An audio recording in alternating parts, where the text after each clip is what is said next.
Hello दोस्तों, स्वागत है आपका Uttarakhand next exam YouTube channel में। तो दोस्तों आज डे 2 है। टॉपिक वाइज जो हमारी सीरीज चल रही है उसकी, इसमें न्यूट्रिशन। आज का टॉपिक है न्यूट्रिशन है, ग्रेविटी और तीसरा क्या है, बायोटेक्नोलॉजी।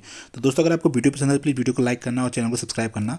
जैसे कि आपको पता है 11 जून को आपका एग्जाम है, तो इसलिए तैयारी अपनी बेहतर रखें, ठीक है। और आपको इसकी पीडीएफ चाहिए होगी तो मैं टेलीग्राम पर डाल दूंगा, आप उसे वहाँ से डाउनलोड कर सकते हैं। पहले वाले के भी डाल दिए, आप उसे भी चेकआउट कर सकते हैं। जैसे कि 3 टॉपिक पर आज हम बात करने वाले हैं। तो पहला सवाल है आज का कि मानव शरीर में किस पोषक तत्व की कमी के कारण शारीरिक वृद्धि धीमी होती है। तो किसी कमी के कारण होता है प्रोटीन के कारण क्या होता है कि शारीरिक वृद्धि जो मनुष्य में होती है वो धीमी होती है, ठीक है। नेक्स्ट है कि विटामिन ए का मुख्य स्रोत क्या है, दूध है। और विटामिन ए का जो साइंटिफिक नेम वो क्या है आपका, है रेटिनॉल। ये भी आप ध्यान रखें साथ में, ठीक है। नेक्स्ट है कि प्रोटीन एवं वसा दोनों की प्रचुरता किस खाद्य पदार्थ में होती है। तो किस में होती है आपकी मूंगफली में होती है, ठीक है। देखते हैं कि शरीर में त्वचा के नीचे विद्यमान वसा शरीर की ऊष्मा के ह्रास के विरुद्ध अवरोधक का कार्य करते हैं। मतलब जो गर्मी होती है, जो फैट होता है वो रोकता है उसको, ठीक है। नेक्स्ट है कि शरीर में ऊतकों का निर्माण, टिश्यू का निर्माण किस पोषक तत्व से होता है, तो होता है आपका प्रोटीन से होता है, ठीक है। नेक्स्ट है कि किस विटामिन को हार्मोन माना जाता है, विटामिन डी। इसे आप नोट कर लें, काफ़ी इंपॉर्टेंट हो जाएगा, एग्जाम आया हुआ है पहले ही, ठीक है। कि किस विटामिन को हार्मोन कहा जाता है, विटामिन डी को, ठीक है। नेक्स्ट है कि कौन सा एंजाइम प्रोटीन के पाचन में सहायक है। तो आपका क्या है, ट्रिप्सिन जो है प्रोटीन के पाचन में सहायक होता है, ठीक है। ये भी पूछा गया एग्जाम में पहले। नेक्स्ट है कि सामान्य क्रियाशील महिला के लिए प्रोटीन की उपयुक्त दैनिक मात्रा कितनी है। तो आपकी है 45 ग्राम, ठीक है। ये सभी चीज़ नोट करें आप साथ साथ में। नेक्स्ट है कि स्तनपान करने वाली माँ को प्रतिदिन आहार में लगभग कितना प्रोटीन होना चाहिए। 70 ग्राम प्रोटीन वैसे होना चाहिए। और नॉर्मली बात करेंगे तो उनके लिए 45 ग्राम होना चाहिए। अगर जो स्तनपान कराती है उनके लिए 70 ग्राम होना चाहिए, और जो नॉर्मल है उनके लिए कितना 45 ग्राम होना ही होना चाहिए, ठीक है। नेक्स्ट है कि लार किसके पाचन में सहयोग करता है। तो ये करता है आपके स्टार्च के पाचन में सहयोग करता है। नेक्स्ट है कि अलसी किसका प्रचुर स्रोत है। ये ओमेगा 3 फैटी एसिड है, उसका प्रमुख स्रोत है, ठीक है। नेक्स्ट है कि मानव शरीर में पाचन की अधिकांश क्रिया किस अंग में संपन्न होती है। आपकी होती है छोटी आंत में संपन्न होती है। नेक्स्ट है कि मांस की तुलना में मछली को सुपाच्य और लाभदायक क्यों माना जाता है। क्योंकि क्या है, इसमें बहुत असंतृप्त वसा अम्ल की उपस्थिति के कारण, ठीक है। नेक्स्ट है कि दूध किस बैक्टीरिया के कारण खराब होता है। तो आपको किससे होता है, वो लैक्टोबैसिलस। कभी कभी पूछ लेता है कि लैक्टोबैसिलस क्या होता है, तो आप बता सकते हैं कि इसके कारण क्या होता है, दूध खराब होता है, ठीक है। क्या है, बैक्टीरिया है, ठीक है। नेक्स्ट है कि फास्फोरस शरीर में अम्लता एवं क्षारीयता के मध्य संतुलन बनाए रखता है। तो कौन सा तत्व है वो, फास्फोरस अम्लीयता एवं क्षारीयता के मध्य क्या बनाया जाता है, संतुलन बनाया जाता है हमारे ह्यूमन बॉडी में, ठीक है। दोस्तों इस सीरीज में हम आपको बॉटनी से रिलेटिव तो हो, बॉटनी और एनिमल हस्बेंड्री और एग्रीकल्चर और साथ ही ज्योग्राफी, इन सभी के इसी टाइप से मैं ऐड करते रहूँगा टॉपिक वाइज हर वीडियो के साथ, ताकि आपको ये सारी, पिछली बार एग्जाम में पूछा गया था, ज्योग्राफी पूछा गया था, काफ़ी इन्वायरमेंट पूछा गया था, एग्रीकल्चर भी पूछा गया था। इन सभी को मैं इस सीरीज के माध्यम से आपको कंप्लीट कराने की कोशिश करूँगा। नेक्स्ट है कि फास्फोरस शरीर में, ये आप देख लिया होगा। नेक्स्ट है कि पालक के पत्तों में किस तत्व की मात्रा सबसे अधिक होती है। तो आपकी आयरन की मात्रा सबसे अधिक होती है। नेक्स्ट है कि कौन सा एंजाइम दुग्ध प्रोटीन को पचाने में सहायक होता है। तो आप कौन सा है, ये रेनिन, ठीक है। कौन सा है, रेनिन एंजाइम, ठीक है, ये ध्यान रखेंगे, रेनिन। नेक्स्ट है कि मानव शरीर में विटामिन ए किस अंग में भंडारित होता है। तो आपको बताइए यकृत में भंडारित होता है, स्टोर होता है, ठीक है। नेक्स्ट है कि अधिकांश प्राणियों के जीवित पदार्थ का लगभग 80% पदार्थ क्या है, तो प्रोटीन है। टोटल मतलब पूरा 100% अगर शरीर में कोई तत्व है तो उसमें 80% क्या है आपका, प्रोटीन ही प्रोटीन है, ठीक है। नेक्स्ट है कि सेब का हृदय रोगियों के लिए विशेष महत्व क्यों है। क्योंकि पोटेशियम का ये क्या है, प्रमुख स्रोत है, ठीक है। नेक्स्ट है कि दूध में प्रोटीन और कार्बोहाइड्रेट के अतिरिक्त कैल्शियम और पोटेशियम तत्व भी पाए जाते हैं। मतलब प्रोटीन के अलावा क्या क्या है, कार्बोहाइड्रेट भी पाया जाता है, कैल्शियम भी और क्या है, पोटेशियम भी पाए जाते हैं। नेक्स्ट है कि प्रोटीन की अधिकतम मात्रा किस में पाई जाती है, सोयाबीन में पाई जाती है। नेक्स्ट है कि अल्फा कैरोटीन नामक प्रोटीन शरीर के किस अंग में पाया जाता है। तो आपका ये त्वचा में पाया जाता है। नेक्स्ट है कि गेहूं में कौन सा प्रोटीन पाया जाता है, ग्लूटीन। तो दोस्तों आप बताओगे कि धान में कौन सा प्रोटीन पाया जाता है, आप कमेंट बॉक्स में जरूर कमेंट करें, ठीक है। ये एग्जाम में पूछा गया था पहले। गाय का दूध कैरोटीन की उपस्थिति के कारण हल्के पीले रंग का होता है। जो कैरोटीन है इसके कारण क्या होता है, हल्का पीला रंग का होता है, ठीक है। देखा होगा आपने, गाय का दूध पीला होता है थोड़ा थोड़ा। नेक्स्ट है कि दूध का श्वेत रंग किसके कारण होता है, कैसीन के कारण। कैसीन नामक जो प्रोटीन है उसके कारण क्या होता है, दूध का जो रंग होता है सफ़ेद होता है। और जो पीला रंग किसके कारण होता है, कैरोटीन के कारण होता है। नेक्स्ट है कि विटामिन किस में विटामिन सी की मात्रा सर्वाधिक होती है। तो आंवले में आपने देखा होगा विटामिन सी की मात्रा सर्वाधिक होती है। नेक्स्ट है कि विटामिन डी का मुख्य स्रोत क्या है। ये सूर्य की, आप बोलते नहीं, अगर देखो विटामिन डी की कमी हो तो धूप की तरफ पीट करके बैठ जाओ। नेक्स्ट है कि किस विटामिन का निर्माण हमारे शरीर में होता है, तो विटामिन डी और विटामिन B3 का निर्माण हमारे शरीर में होता है। और जो विटामिन डी है इसका जो साइंटिफिक नेम है वो क्या है, कैल्सीफेरोल, ठीक है। और विटामिन जो B3 है इसका क्या है, निकोटिनिक अम्ल। क्या है, निकोटिनिक, आप लिख लेना, यहाँ पे दिक्कत होगी लिखने में, क्या है, निकोटिनिक अम्ल, ठीक है, विटामिन B3। और ये विटामिन का नाम भी डायरेक्ट नाम पूछ लेता है कि B3, B5, B6 या विटामिन के, ऐसे करके नाम उनको भी आप नोट करते, अपने लिए नोट्स बनाते रहना। और मैं भी नेक्स्ट वीडियो में उसी चीज़ पर बात करेंगे। नेक्स्ट है कि कौन सा विटामिन किसी स्वप्न को पर्याप्त अवधि तक याद रखने में सहायक होता है, तो विटामिन B6 है वो, ठीक है। विटामिन B6 मैं बता रहा था अभी, इसका बॉटिंग, उसका साइंटिफिक नेम क्या है, पायरिडॉक्सिन। क्या है इसका, पायरिडॉक्सिन, ठीक है। नेक्स्ट है कि सब्जियों में मुख्यतः हमें क्या प्राप्त होता है, विटामिन प्राप्त होता है। एक गिलास पानी पीने से कितनी कैलोरी मिलती है, 0 कैलोरी मिलती है, ठीक है। नेक्स्ट है कि बासमती चावल के दाने पकाने में लंबे लंबे लंबे क्यों हो जाते हैं, जब देखा पर चावल छोटे रहते हैं बासमती के बाद में लंबे हो जाते हैं, ठीक है, तो एमाइलेज की उपस्थिति के कारण, ठीक है। नेक्स्ट है कि दूध में कौन सा सैकराइड पाया जाता है, तो लैक्टोज जो सैकराइड है ये पाया जाता है, ये आप नोट कर लीजिए, काफ़ी इंपॉर्टेंट है। नेक्स्ट है कि किस विटामिन की कमी से स्कर्वी रोग होता है, तो विटामिन सी की कमी से स्कर्वी रोग होता है। और विटामिन ए की कमी से कौन सा होता है, रतौंधी होता है। और विटामिन बी से बेरी, विटामिन सी से स्कर्वी, विटामिन डी से रिकेट्स, ठीक है, ये 4 आपको याद होने चाहिए। नेक्स्ट है कि हेपेटाइटिस नामक शरीर के किस अंगों को प्रभावित करता है, जो वो बीमारी है वो आपके यकृत को प्रभावित करता है। नेक्स्ट है कि किसके संश्लेषण में विटामिन के की विशिष्ट भूमिका होती है, तो प्रोथ्रोम्बिन होता है इसके संश्लेषण में, जो विटामिन के है उसका काफ़ी महत्वपूर्ण रोल होता है, ठीक है। नेक्स्ट है कि पौधों और जंतुओं में कार्बोहाइड्रेट का संचयन किस रूप में होता है, तो पौधों में तो होता है स्टार्च के रूप में, और जंतु होते हैं उसमें ग्लाइकोजन के रूप में। और काफ़ी इंपॉर्टेंट क्वेश्चन है ये, आपके एग्जाम में आने के पूरे चांसेस हैं, ठीक है, कि पौधों में किस रूप में होता है कार्बोहाइड्रेट स्टोर, पौधों में तो स्टार्च में हो रहा है, और तो जंतुओं में किस रूप में होता है, ये ग्लाइकोजन के रूप में हो रहा है, ठीक है। नेक्स्ट है कि विटामिन होते हैं आवश्यक कार्बनिक यौगिक जिनका संश्लेषण शरीर में नहीं हो सकता है, ठीक है। नेक्स्ट टॉपिक है हमारा ग्रेविटी, गुरुत्वाकर्षण से रिलेटेड। तो देखते हैं इसमें पहला क्वेश्चन इसका कि पृथ्वी का पलायन वेग कितना है, 11.2 किमी पर सेकेंड, ठीक है। नेक्स्ट है कि यदि चक्कर लगाते समय अंतरिक्ष यान से एक सेब छोड़ा जाए तो उसकी गति क्या होगी, तो अंतरिक्ष यान के साथ साथ उसी गति से गतिमान होगा, मतलब जितनी स्पीड अंतरिक्ष यान की होगी उतनी ही स्पीड किसकी होगी, जो सेब गिरेगा उसकी भी स्पीड समान होगी, ठीक है। देखिए अंतरिक्ष यात्री निर्वात में सीधे खड़े क्यों नहीं रह सकते, कि गुरुत्वाकर्षण की अनुपस्थिति होगी। आपने देखा होगा जो अंतरिक्ष में जाते हैं, जो रॉकेट के अंदर रहते हैं वो उड़ते रहते हैं, उसका एक रीजन ये है कि वहाँ पे क्या होता है, गुरुत्वाकर्षण नहीं होता है, ठीक है। नेक्स्ट है कि पृथ्वी के चारों ओर परिक्रमा कर रहा कृत्रिम उपग्रह गुरुत्वाकर्षण के विरुद्ध अपकेंद्रीय बल के प्रभाव के कारण नहीं गिरता है, ठीक है। मतलब जो पृथ्वी है इसके बाहर से जो भी हमारे कृत्रिम उपग्रह रहते हैं गिरने का क्यों नहीं गिरते हैं, बिकॉज वहाँ पे एक तो गुरुत्वाकर्षण के विरुद्ध काम करते हैं, और वो किसके होता है, वो कौन सा बल लगता है, वहाँ पे अपकेंद्रीय बल लगता है, ठीक है। नेक्स्ट है कि एक भू उपग्रह जियो सैटेलाइट किस बल के प्रभाव से अपने कक्ष में निरंतर गति करता है, तो अपकेंद्रीय बल के कारण। वही बात होगी भी जो मैं बता रहा था कि किस रीजन से नहीं गिरते हैं, ये अपकेंद्रीय बल के कारण नहीं गिरते हैं, ठीक है।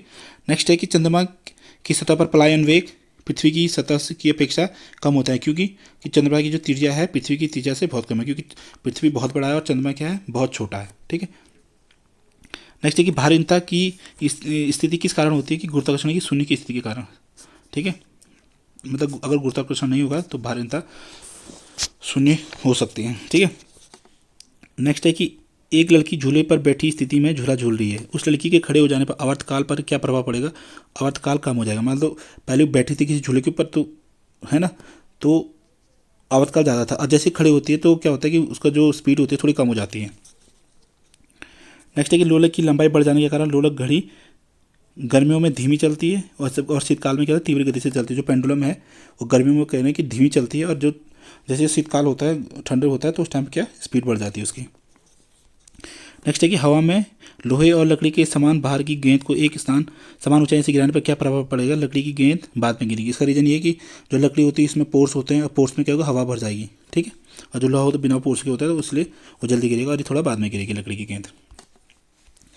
नेक्स्ट है कि यदि वायु प्रतिरोध को नगण्य कर दिया जाए तथा एक समान आकार के लकड़ी, लोहा व मोम के टुकड़ों को समान ऊंचाई से पृथ्वी पर गिराया जाए तो सभी एक साथ पृथ्वी की सतह पर पहुंचेंगे, ठीक है।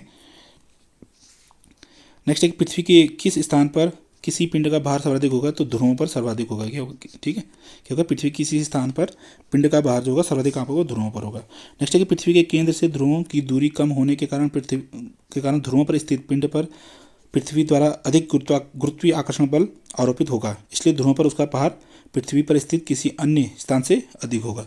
ठीक।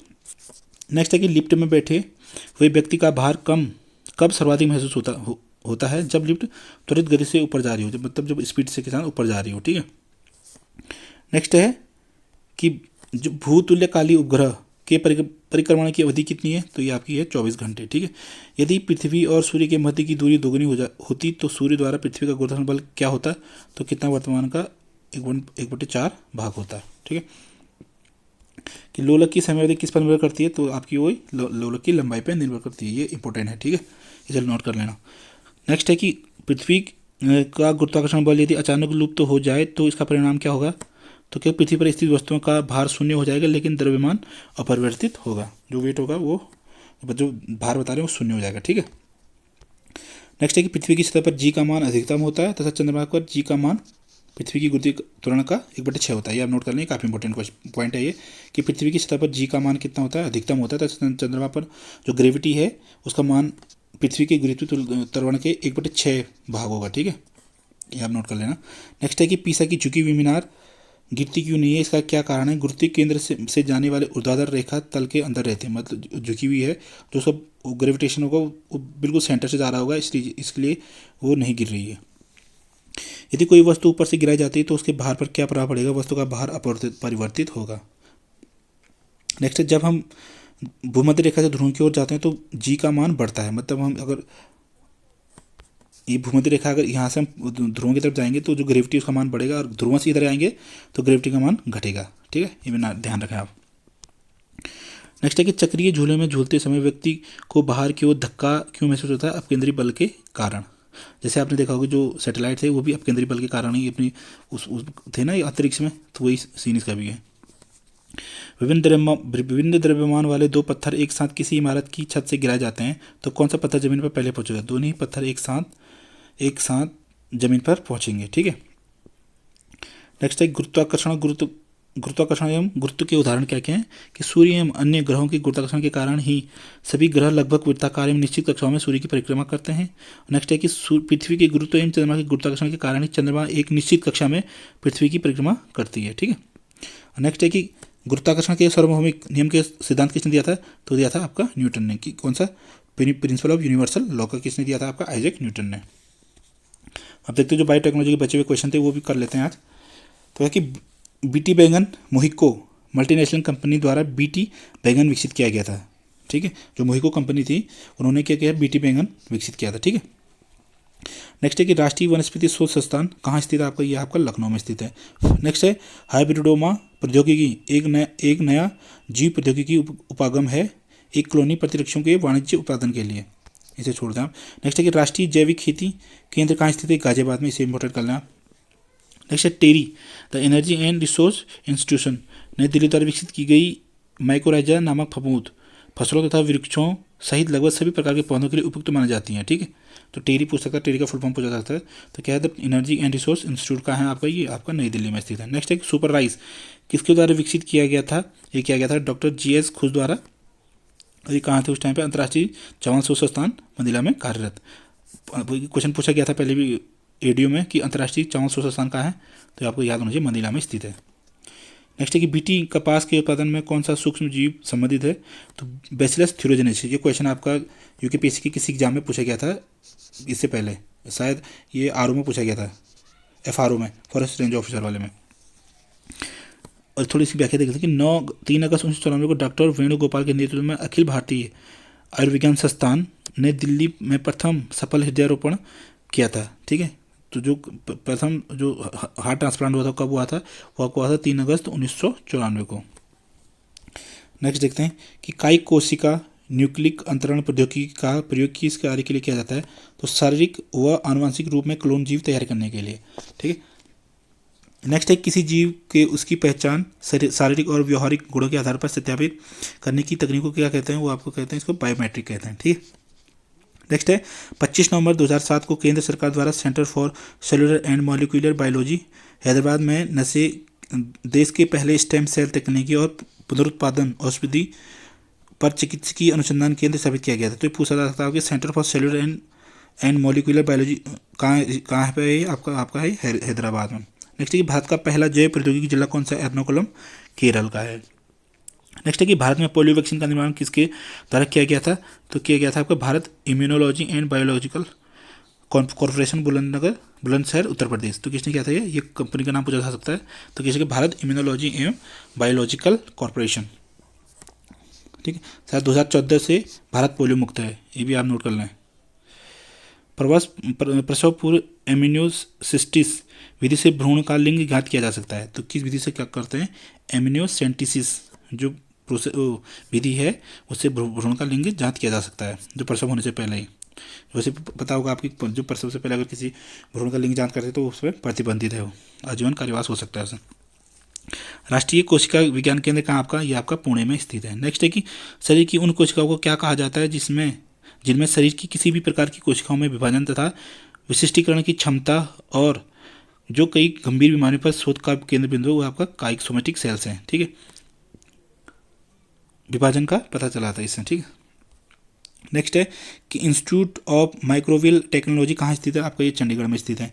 नेक्स्ट है कि अंगुलियों के निशानों को बहुरंगी सतह पर उबाने हेतु किस रसायन का उपयोग किया जाता है? तो फ्लोरोसेंट पाउडर का किया जाता है।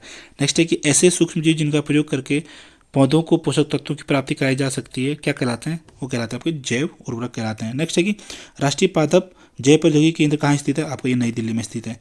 नेक्स्ट है कि मनुष्य लखनऊ में विश्व का दूसरा तथा एशिया का प्रथम डीएनए बैंक कहाँ स्थापित किया गया है? बायोटेक पार्क है। ये पूछा सकता है कि एशिया का प्रथम डीएनए बैंक कहाँ पर स्थापित है? वो आपका लखनऊ में स्थित है।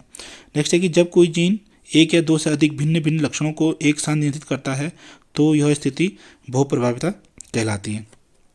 नेक्स्ट है कि सुनहरे धान में बीटा कैरोटीन निर्माण करने वाले जीन को किस नाम से जाना जाता है? तो फाइटोन सेंथेज तथा फाइटोन डुजाटेरज। ठीक है, इन दो नामों से जाना चाहते हैं दोस्तों। इसकी पीडीएफ में डाल दूंगा, टेलीग्राम में डाल दूंगा, आप वहाँ से डाउनलोड करके आप अपने सभी इसको रिवाइज कर सकते हैं।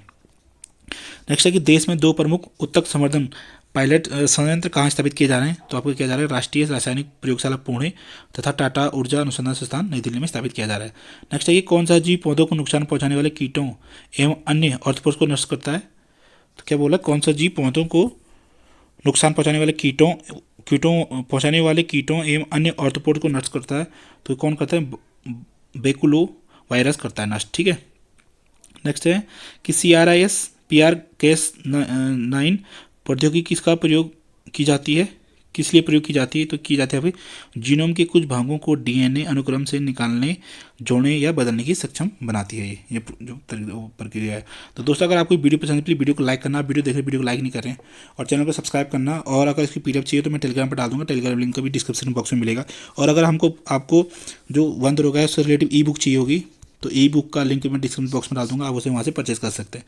तो दोस्तों मिलता है आपको नेक्स्ट वीडियो में, तब तक के लिए जय हिंद, जय उत्तराखंड।